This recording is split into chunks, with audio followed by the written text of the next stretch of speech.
नमस्कार, यूपी समाचार लाइव देख रहे हैं आप। आपके साथ मैं हूं पूजा शर्मा। आइए बढ़ते हैं कुछ खास खबरों की ओर। जहां पर टाइम रखा और जब मानवर साहब ने समझाया तो मानवर कांसी राम साहब के समझाने के बाद चौधरी देवीलाल जी ने कहा, चलिए मानवर साहब अब मैं दिल्ली पहुंच करके एक प्रेस कॉन्फ्रेंस करूंगा। का पता जब डीपी सिंह जी को लगा तो उन्होंने तुरंत मानवर साहब मान्या बहन जी से बात की कि भाई जो कहो हम उस बात को मानने के लिए तैयार हैं। और उस वक्त आपको बहुत बहुत धन्यवाद कि आप तो पैदा हुए सिरोकार समाज में, लेकिन इतनी बड़ी लड़ाई पिछड़ों के 52% के लिए आप लड़ रहे हो आरक्षण दिलाने के लिए। ये क्यों?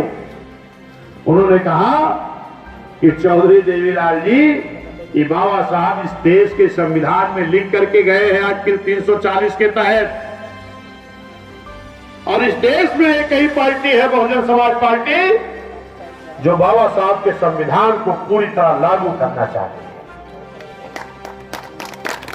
और अगर इस देश के संविधान में व्यवस्था है, जिन 52% बैकवर्डों को आरक्षण दिलाने की लड़ाई में लड़ रहा हूं, भाजपा के लोगों ने कहा। तब माननीय साहब से उन्होंने कहा कि मान्या बहन जी, जिस भी विभाग का कहें हम कैबिनेट का मंत्री बना देंगे, और जो 702 सांसद है उनको भी, लेकिन ये मंडल कमीशन की रिपोर्ट लागू कराने की जिद छोड़ दें।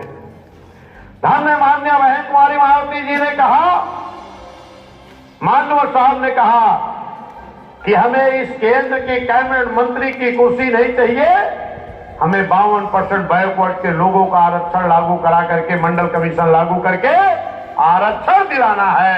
ये किसने कहा?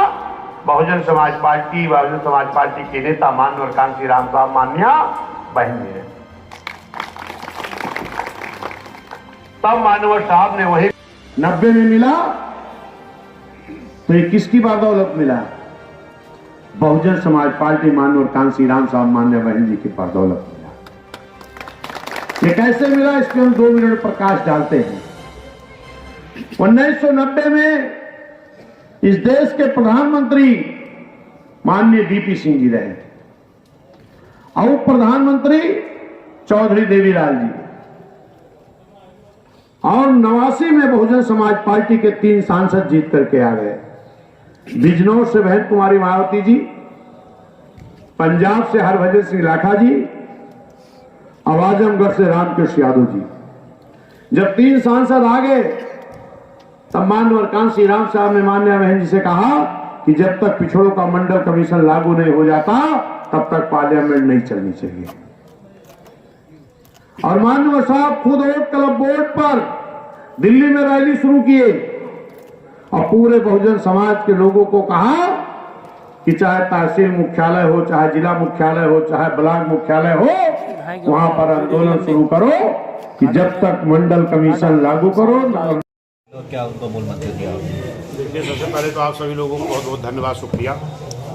बहुजन समाज पार्टी की राष्ट्रीय अध्यक्ष मान्या बहन जी के निर्देशानुसार पूरे उत्तर प्रदेश में लगभग 403 विधानसभाएं हैं और डेली कम से कम एक विधानसभा में 2 मीटिंगें सेक्टर बूथ की समीक्षा और कमेटी बनाने के लिए, रिन्यूअल करने के लिए हमारी बैठकें चल रही हैं, जिसमें डेली लगभग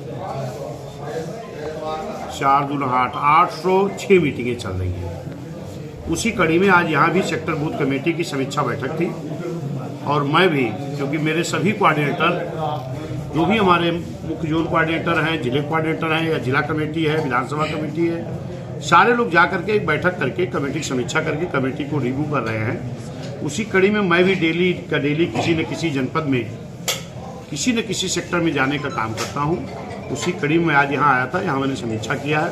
लगभग मेरी सेक्टर और बूथ कमेटी सभी मौजूद बनी है और भी जो भी लोग रहे, बड़ी संख्या में लोग उपस्थित रहे, लोगों में बड़ा उत्साह दिखाई पड़ा, इसीलिए मैं आया था। माफिया अतीक अहमद भाई, उसके जो 3